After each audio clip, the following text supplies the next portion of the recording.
որ պետական կառավարման բարձրաստիճան պաշտոնյաները եւ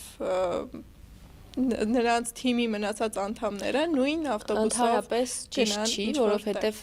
ենթադրենք դժբախտ պատահար է տեղի ունենում։ Դժբախտ պատահար է տեղի ունենում։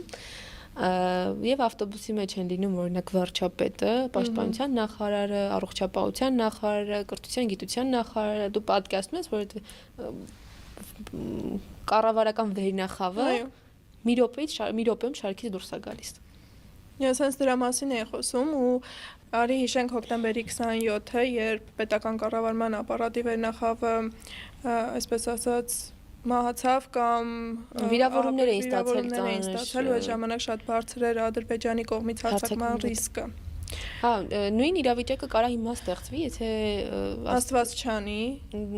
դժբախտ պատահար լինի կամ թեկուզ եթե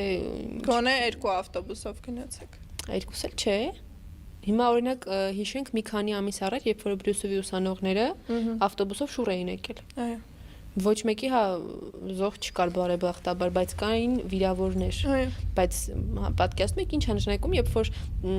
վիրավոր են, օրինակ չգիտեմ, SSS նախարարները, երկրի ղեկավարը, տեսանկյունից կոլապս է դառնալու։ Շատ ուժեղ վտանգ է դա, էլի։